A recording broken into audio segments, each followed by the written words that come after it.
Hi everybody and welcome back to my channel. Today's video is going to be on why I will never use a Ouija board. This is part of my Freaky Friday series, which I was supposed to start last month and I didn't.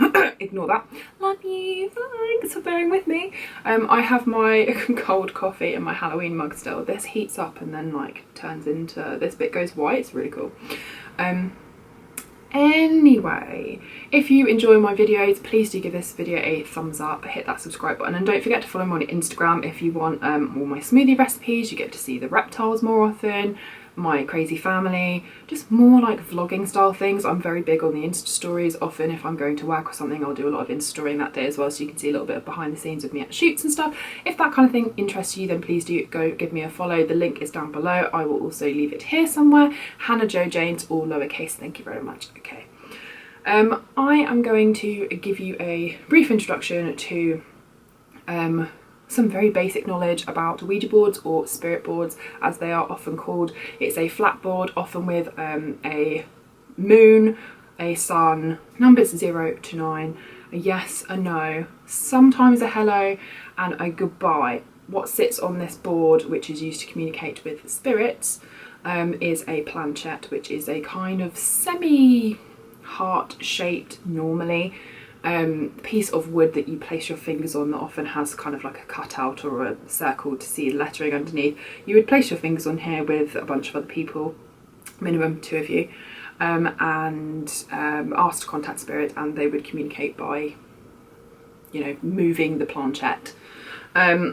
So that is what a spirit board is. A lot of kind of religious institutions have warned against using these things to communicate with the dead, because it can result in things like demonic possession and things coming into your space that you don't know what you're dealing with. It's just not a good idea. There you go. It has a bit of a bad reputation for being something that's very easy to prank people with and stuff like that. So it's not something that I would recommend doing on that basis alone, but I also have my reasons. Brief history of my kind of spiritual religious standpoint. I grew up in a family where everyone is allowed to believe what they want, basically. I was baptised Roman Catholic, but you know, don't attend church or anything now. I would not consider myself to be religious. My dad's an atheist. You know, my grandparents and stuff are very Catholic. My granddad is Irish. A lot of my kind of older generations have been very religious. I, however, am not at all. I would not consider myself to be religious in any way now. However, I have absolutely no problem with anyone else being religious. Yeah. So I do believe that there is something else. I don't know what it is. I'm quite a spiritual person. I enjoy things like crystals. I have been known to like clear my space with sage. I have a friend who's medium. I have had readings and things myself. And I kind of, you know, I believe that there are other things around us that aren't just us. But, you know, several of my friends think I'm a bit nuts, and my boyfriend believes it's all a load of bollocks. So, you know, I have a fairly balanced amount of humans around me, and we all just kind of respect how everybody feels, and it's open for discussion if it comes up as an interesting topic, and that's kind of it, really. So I'm quite open to these things, but I am aware that also there is definitely science behind why a Ouija board works, and I say works because you either believe it's bollocks or you don't. So if you would like a video on why it works from a scientific standpoint, which is also very interesting, then please do let me know, and I will happily do a video on the science of a Ouija board, because there is a science to using a Ouija board, believe it or not. So let's get into the video. I will never play with a Ouija board. From a very young age, I have been told not to touch them. My mum had a bad experience when she was younger. Nothing that was like, oh, definitely demonic, or, you know, we don't know. She kind of barely remembers it as it is, but it was one of those typical things where it was kind of a game. She was at a sleepover. I think she was in her early teens. Things, you know, people swore they weren't moving the planchette on the board. Everyone got very frightened, and this big Alsatian type dog went absolutely ballistic at something in the corner, which of course is unpleasant in itself, because that's a bit frightening. So she's always told me not to mess with them. My dad, who is a very logical thinker, also very open-minded as well, will happily sort of hear anybody out. has said that although he's not 100% that it's real, it's still something that he wouldn't mess with. And I think both of them would certainly be quite cross if anything like that was brought into the house. As you guys know, that I'm currently living at home with my parents. So there you go. I just feel like, even if you're not sure, that these things demand a level of respect. And I feel like people on YouTube doing these kind of like paranormal games, it's just really not clever.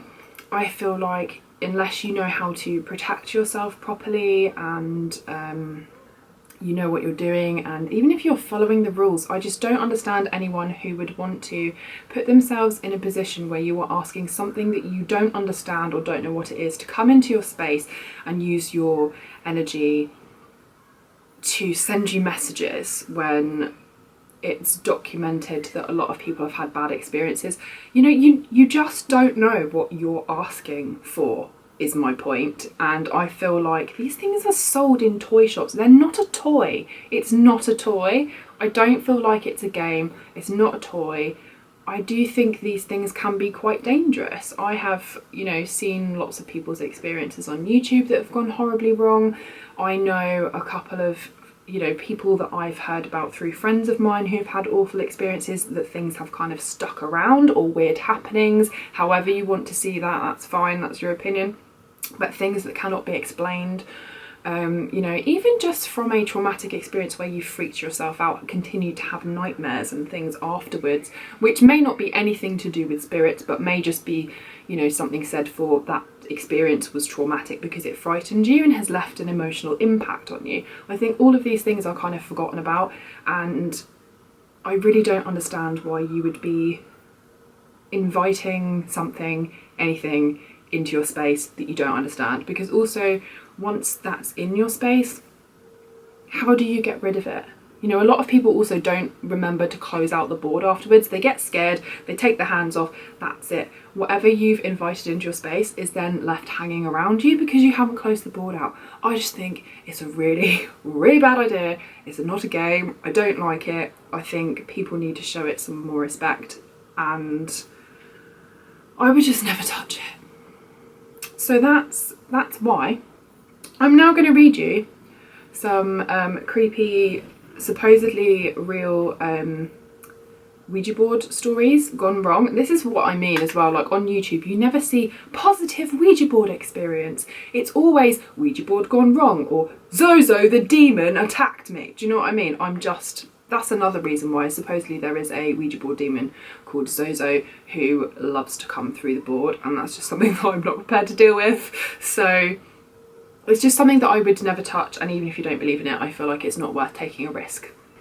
Now on to some nice freaky Ouija board stories. These are some supposedly true Ouija board stories that I found on the internet. I always scour things like Reddit, No Sleep and stuff, and although I cannot vouch for people writing these, this is supposedly a list of stories that are true. So this person says, I have no evidence and I do not care if you don't believe me. I've used a board with results and let something into my home and have been physically assaulted by this entity.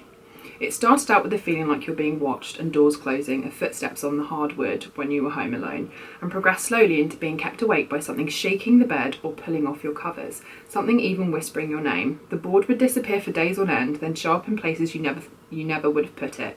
I became obsessed with it. Then it was a black mass in the corner of the room or the silhouette of a man watching you from your doorway. After that, it escalated pretty quickly. I had my hair pulled, fingers pricked, scratched, choked, held down in bed while this thing whispered in my ear what could have only been Latin. We had our house blessed and the bad thing hasn't shown back up. Just the normal occurrences now. But I will never again play with one of those boards. I actually have goosebumps because my dad is in the house right now and he knows that I'm filming this, and I've shut my door. And I'm someone that watches so much scary stuff that I actually sleep with like a little night light on, like not these ones. Can you see this weird tree thing? That glows purple. It's like a cherry blossom lamp thing. And that just gave me chills. Oh, I really don't like that at all. The next one is called Wood Chipper. It says, my great aunt was never married, and when I asked why, my dad told me the story. Apparently, when she was 16, she had a pretty serious boyfriend. When she used a board, she asked if they would get married, and it said no. She asked if they would break up. No. Asked if one of them would die, and it said yes. And when she asked which of them, it said goodbye. A week later, he was in a wood chipper accident at the mill where he worked. See, nah. That's just a no. No thank you. These things are just too creepy. So I then have something called proof, and it says here, these are the photos of what happened to me after using a homemade Ouija board tonight. I will try and put the things on there so that you can see. Somewhere up here, hopefully, because I'm recording my screen. This looks bloody awful. So it says, we asked a variety of questions asking the spirit if it was the one who'd scratched my chest, which had been done prior to using the board. It replied yes, and it said it was here for me and that was not going to leave. I pray that it will. I hope that you've seen these pictures and that I've managed to do that for you. But this is why I just wouldn't fuck with anything. So the last one I'm going to read you, it says, perfect story, 100% true. About 15 years ago, my sister had some friends over one night. They were in the basement watching some scary movie and they had a Ouija board. They started cussing at it and calling it shit and fucking fake, and it stopped responding, so they began watching the movie again. All of a sudden, all of the lights and the electricity goes out. They start screaming. Then the TV comes on all static and it's blaring noise. They were yelling and crying, and then the TV shuts off and comes back on just to a black screen. The words, "This is not a game anymore," roll across the screen in all white. After the TV shuts off and they're in complete darkness, they run out of the house. Afterwards, they go back into the house and our dog hid. And when they found it, all it did was bark and look very angry at them. Insane. They always do say that kind of animals are very sensitive to spirits. And that idea freaks me out. I don't have any fairy friends, as you guys know. You can probably see the edge of his tank here. I always like get confused about where I'm pointing when I'm trying to look in the viewfinder. So Gary's tank is there. Also in front I have a TV, and then I have Fred. I don't feel like reptiles probably have the same effect with spirits and things, so I think I'm pretty safe from that. But these are just some of the reasons why I just wouldn't risk it. Assuming, I know that there will be a lot of people who go, oh, this is bullshit, or, you know, whatever. Assuming that some of the people that write some of their experiences, and also having known people myself that have had legitimate experiences that are unexplainable, and I'm the first one, because I get freaked out by things like this, that will always go, that noise is the boiler, or the heating's just clunked on, or, you know, I left the window open and that's why this thing fell, or whatever. There 9 times out of 10 there's a logical explanation, but when you've got something repeatedly happening to you that is kind of unexplainable, that's when I do kind of feel like that's something trying to contact you, or, you know, maybe asking for your help in some way. I've been told that I'm quite sensitive to stuff like that, but over the years, although I have in the last couple of years probably paid more attention to anything that I experience, it's something that I don't want to work on and I don't want to let in, because I don't want to be frightened, and that kind of stuff frightens me, to be honest with you. So that is why I will never play with a Ouija board. And I'm wondering if any of you guys have any Ouija board experiences or know someone. If you do, then please do leave those down below for me, because I would love to read your paranormal experiences, especially with Ouija boards and stuff. It's not something that I would even feel comfortable being in the same room with personally. I couldn't even watch someone do it. I would just feel incredibly unsafe and uncomfortable doing something like that.